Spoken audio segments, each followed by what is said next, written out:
Hello my dear students, welcome back to channel my new video. My name is Amir from A1 Coaching. तो बेटा हम लोगों ने 7 chapter तक fun short video पूरा का पूरा अच्छे से देख लिया था। उम्मीद करता हूँ आते आपको अच्छे से समझ में भी आ गया था।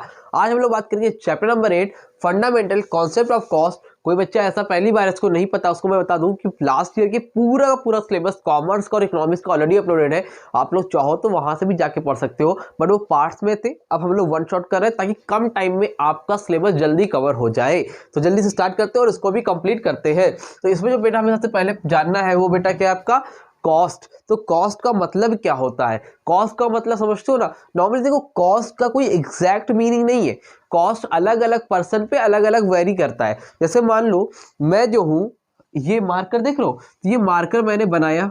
क्या है भाई? ये एक मार्कर है जो कि मैंने बनाया है, ठीक है। अब जो मार्कर मैंने बनाया तो इसको बनाने में मेरी कॉस्ट आई 20 रुपीज़, ठीक है।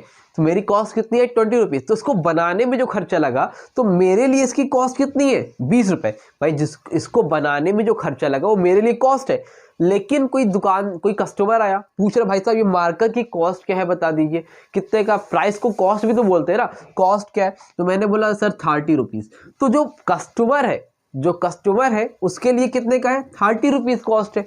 मेरे लिए कितनी है? 20 रुपीज़ कॉस्ट है। तो सबके लिए अलग अलग वेरी करती है। नॉर्मली अगर हम ऐसे देखें तो कॉस्ट का मतलब ये होता है कि किसी भी सामान को बनाने में कितना खर्चा आ रहा है, इसको हम लोग क्या बोलते हैं? कॉस्ट बोलते हैं। जैसे ये बोर्ड है, बोर्ड को बनाने में खर्चा मान लो 2000 रुपए का, या तो ये क्या हो गई 2000 रुपीज़ की कॉस्ट हो गई, ठीक। लेकिन अलग अलग पर्सन टू वेरी भी करता है। तो लेकिन अगर आपसे पेपर में पूछे कि कॉस्ट की मीनिंग क्या होती है तो आप ये लिख के आओगे जो मैंने यहाँ पर लिखा है। क्या लिखा है? The term cost generally means the amount of expenditure. The term cost generally means, generally जो मतलब होता है उसका होता है amount of expenditure incurred on, जो कि खर्चा किया गया, incurred on और attributable to given a thing। मतलब किसी भी चीज़ को बनाने में कोई मटेरियल, डायरेक्ट मटेरियल हो गया, लेबर हो गया, इन सब चीज़ों पर जो खर्चा होते हैं उनको हम लोग क्या बोलते हैं? कॉस्ट बोलते हैं। क्या बोलते हैं? कॉस्ट बोलते हैं। अब कॉस्ट जो खर्चे होते हैं ना, चार चीजें ये हैं, एक मटेरियल है, लेबर है, एक्सपेंस है, ओवरहेड्स है, ठीक है।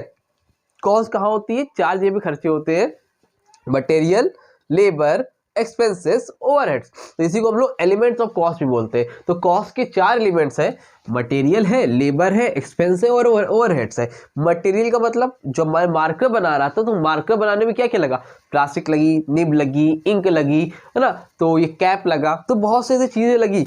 तो जो मटेरियल लगा है ना इसको बनाने में, उसको हम लोग क्या बोलते हैं बेटा?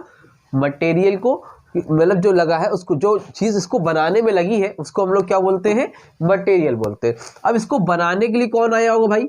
जाहिर सी बात है लेबर बनाएगा, मशीन से तो बना नहीं है। मशीन से बना तो वो अलग बात हो गया। नॉर्मली मान लो लेबर ने बनाया है तो उस लेबर को देने के लिए कॉस्ट लगी होगी, लेबर ने अपनी सैलरी ली होगी, अपना वेजेस लिया होगा। Number third expenses. अब एक्सपेंसेस दो तरह के होते हैं, डायरेक्ट एक्सपेंसेस और इनडायरेक्ट एक्सपेंसेस। तो जो डायरेक्टली खर्चा हुए होंगे उसमें वो डायरेक्ट एक्सपेंस हो गए, जो इनडायरेक्टली खर्चे हुए होंगे वो इनडायरेक्ट एक्सपेंस हो गए। अभी इनडायरेक्ट कॉस्ट में आपको बताऊंगा मैं कि इनडायरेक्ट एक्सपेंस और डायरेक्ट एक्सपेंस क्या होता है, ठीक। और नंबर फोर्थ क्या है? ओवरहेड्स। ओवरहेड्स का मतलब है कि जो इस पे इनडायरेक्टली कॉस्ट लगी है उसको हम लोग क्या बोलते हैं? ओवरहेड। मतलब वो सारी कॉस्ट जो इस पे इनडायरेक्टली लगी है वो क्या है? ओवरहेड है। ओवरहेड में आता है आपका इनडायरेक्ट मटेरियल, इनडायरेक्ट लेबर, है ना। एग्जांपल इनडायरेक्ट मटेरियल हो गया, और क्या हो गया? इनडायरेक्ट लेबर हो गया। तो ये सब कौन है बेटा? ये सब इसके ओवरहेड है। मतलब जैसे सर इनडायरेक्ट मटेरियल से समझ नहीं पा रहे, बेटा देखो ये इसमें जो मार्कर है देख लो सब कुछ आपको दिख रहा है। तो ये क्या है? आपका डायरेक्ट मटेरियल है, इससे प्लास्टिक लगी है, लेकिन इसमें ऐसी बहुत सी चीजें होगी, गम लगा होगा, किसी चीज को चिपकाया गया होगा जो आपको दिख नहीं रहा है, वो सब क्या होता है? Indirect material. इनडायरेक्ट लेबर क्या होता है? कोई लेबर होगा जिसको बना रहा होगा वो डायरेक्ट लेबर हो गया, उसको सैलरी दी, वेजेस दिया और डायरेक्ट लेबर। लेकिन एक मैनेजर भी तो है, मैनेजर फैक्ट्री को मैनेज कर रहा है। क्या मैनेजर बैठ के पढ़ा लिखा MBA वाला इसको बनाता है? नहीं बनाता है, लेकिन मैनेज तो वही कर रहा है ना, तो उसको भी सैलरी दे रहे हैं, तो वो कौन हो गया? इनडायरेक्ट लेबर हो गया। समझ में आई बात? और आपको ये समझाने के लिए बताया, element of cost I think आपके सिलेबस में भी नहीं है, लेकिन आप इसको समझ लो ताकि आपको आगे बहुत इजी पड़ेगा, ठीक है। इसको इग्नोर मत कर देना, ठीक। ये हो गया। अब बेसिकली जो पेपर में आने वाला है इसको नोट कर लो। डायरेक्ट कॉस्ट इनडायरेक्ट कॉस्ट में डिफरेंस जरूर आएगा या फिर इन तीनों में से आएगी। ये 5 तरह की कॉस्ट है और पेपर में कोई भी कॉस्ट आ सकती है। तो इतना ही आपका सिलेबस में, इसको अच्छे से देख लो, आपका चैप्टर भी कंप्लीट हो जाएगा। सबसे पहली कॉस्ट है बेटा डायरेक्ट कॉस्ट। डायरेक्ट कॉस्ट क्या होती है सर? देखो बेटा, डायरेक्ट कॉस्ट का मतलब होता है जब किसी प्रोडक्ट को बनाने में जो डायरेक्टली खर्चा होता है उसको हम लोग डायरेक्ट कॉस्ट बोलते हैं। जो डायरेक्ट लेबर हो गया, डायरेक्ट मटेरियल हो गए, जो हम जिसको देख सकते, आइडेंटिफाई कर सकते हैं कि भैया हमारा इस पे पैसा लगा है, वो डायरेक्ट कॉस्ट। जैसे मान लो मैंने आपको ये बोर्ड दिखाया, तो आप बोर्ड देख के क्या बोलोगे? इस पे लकड़ी पे पैसा लगा होगा, कोई लेबर होगा उस पे लगा होगा। लेकिन इनडायरेक्ट लेबर भी तो होगा, कोई मैनेजर रहा होगा और इस पे कुछ और ऐसी चीज़ें जो हमें दिख नहीं रही है, वो इनडायरेक्ट खर्चा रहा होगा। लेकिन जो डायरेक्टली खर्चा हुई है, जिसको हम लोग डायरेक्टली आइडेंटिफाई कर सकते हैं, ऐसी कॉस्ट को हम लोग क्या बोलते हैं? Direct cost. और जिसको डायरेक्टली आइडेंटिफाई नहीं कर सकते उसको हम लोग बोलते हैं इनडायरेक्ट कॉस्ट। जैसे आप मान लो कोई भी चीज़ आप बना रहे हो, है ना, कोई भी आप चीज़ बना रहे हो, जैसे आप मान लो कोई मशीन बना रहे हो। अब मशीन को बनाने में, मशीन कौन सी मशीन? मान लो एक मोबाइल बना रहे हो।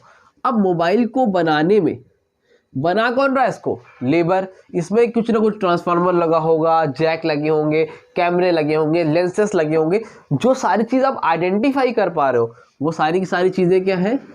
डायरेक्ट कॉस्ट है। अब जहाँ पर ये मोबाइल बना वहाँ पर बड़े बड़े मैनेजर होंगे, हाँ कि ना? जी सर बिल्कुल होंगे। क्या वो मोबाइल बैठ के बना रहे होंगे ऐसे ऐसे करके? नहीं बना रहे होंगे, लेकिन उनको सैलरी दी जा रही है ना, तो उसको हम लोग क्या बोलते हैं? Indirect cost. क्या बोलते हैं? Indirect cost. जो डायरेक्टली इन्वॉल्व तो नहीं है लेकिन उनका रोल है, उनके ऊपर खर्चा हो रहा है, इसलिए उनको हम लोग क्या बोलते हैं? Indirect cost. देखो बुक में क्या लिखा है, cost which are directly, difference देख लो डायरेक्ट कॉस्ट इनडायरेक्ट कॉस्ट का। Cost which are directly attributable to a particular cost और कॉस्ट सेंटर, मतलब जो डायरेक्टली आप एट्रीब्यूट कर सकते हो, देख सकते हो, जिस पर डायरेक्टली लग रहा है वो है आपकी direct cost. Indirect cost, cost which are not directly attributable to particular cost और कॉस्ट सेंटर, जो डायरेक्टली नहीं हो सकती है वो क्या है? Indirect cost. एलिमेंट्स में direct labour, direct material and direct expenses, ये सब क्या है? Direct cost. Indirect material, indirect labour and indirect expenses, ये क्या है आपके?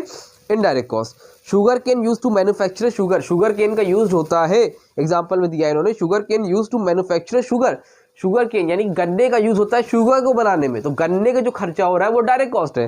लेकिन sugar of, salary of sugar mill manager, देखो मैनेजर तो यार शुगर बना भी नहीं रहा है, बिना वजह का टाई लगा के बैठा हुआ है, लेकिन सैलरी दे रहे हैं, तो वो क्या हो गया? आपका इनडायरेक्ट कॉस्ट हो गया। तो उम्मीद कर पा रहा हूँ डायरेक्ट इनडायरेक्ट कॉस्ट में मतलब समझ पा रहे होंगे। क्लियर है? समझ में आ रही है? जैसे मान लो मेरी कोचिंग है, मैं कोचिंग में जो टीचर मेरे यहाँ पढ़ाने आता है उनको मैं जो सैलरी दे रहा हूँ मेरी डायरेक्ट कॉस्ट है। लेकिन जो बाहर एक वॉचमैन बैठा है गन लेके, उसको पढ़ाने आता है बच्चों को? नहीं आता ना, लेकिन वो सैलरी दे रहे हैं ना, तो वो क्या होगी? इनडायरेक्ट कॉस्ट होगी। ठीक, आगे देखो थर्ड, फोर्थ, फिफ्थ। थर्ड बेटा आपका फिक्स कॉस्ट। फिक्स कॉस्ट क्या होता है सर? फिक्स्ड कॉस्ट का मतलब ये होता है जो हमेशा फिक्स रहता है। क्या रहता है बेटा? हमेशा, जो हमेशा फिक्स रहता है। जैसे मान लो ये मेरी अपनी कोचिंग है जहाँ पे मैं कोचिंग चलाता हूँ, कोचिंग का नाम है A1 कोचिंग। अब यहाँ पे मैं रेंट देता हूँ कितना? 25,000 रुपीज़। कितना रेंट देता हूँ? 25,000 रुपीज़ मैं रेंट देता हूँ। भाई कुछ बच्चे भी पढ़ने आते हैं जिनको मुझसे पढ़ना ठीक लगता है ना, तो कुछ बच्चे आते हैं।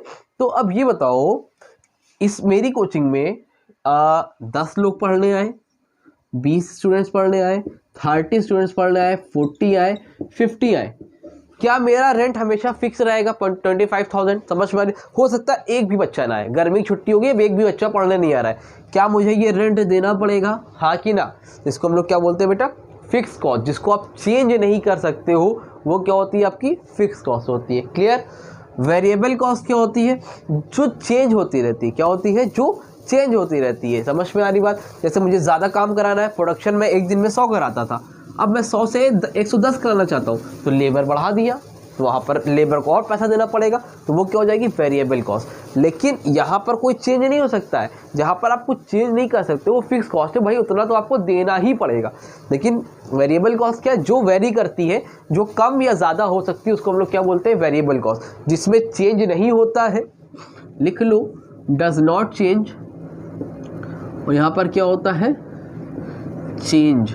जहाँ पर चेंज होता है वो वेरिएबल कॉस्ट, जहाँ पर चेंज नहीं होता है वो फिक्स कॉस्ट होती है। क्लियर है? अच्छा, इसका नोट्स मैं डिस्क्रिप्शन में दे रहा हूँ, जाके डाउनलोड कर लेना। ठीक, नंबर 5 है सेमी वेरिएबल कॉस्ट। ये सेमी वेरिएबल कॉस्ट क्या है, लास्ट वाला आपका बेटा, तो सेमी वेरिएबल जो है दोनों का क्या होता है, मिश्रण होता है, मिक्सचर होता है। क्या होता है, दोनों का मिक्सचर होता है। मतलब semi variable cost fix cost में भी आता है, वेरिएबल कॉस्ट में भी आता है। जैसे एग्जांपल मान लो आप मोबाइल का रिचार्ज कराते हो, मोबाइल में आपने जियो का रिचार्ज कराया 239 रुपीज़ वाला, कितने वाला बेटा, 239 रुपीज़ का रिचार्ज कराया, एक महीने का फिक्स हो गया फुर्सत। तो जो आपने एक बार पैसा दे दिया, बार बार तो देना नहीं एक महीने तक, तो ये जो कॉस्ट हो गई ये क्या हो गई, फिक्स कॉस्ट हो गई। अब मान लो किसी दिन आपने 1.5 GB डेटा, इस पर कितना मिलता है, 1.5 GB डेटा मिलता है ना जियो पे, तो ये जो डेटा मिला था, ठीक है, तो जो डेटा मिला था 1.5 GB डेटा, ये आपने ख़त्म कर दिया रात में 12-1 बजे से पहले। तो अब आपका बहुत मन कर रहा है रिचार्ज करने का, चलाने का नेट, तो आपका 19 रुपये का भी एक पैक आता है, 15 रुपये का भी आता है, एग्जैक्टली जो भी आता है। तो आपने 19 रुपये वाले का 1.5 GB 1 GB रिचार्ज और अलग से कर लिया।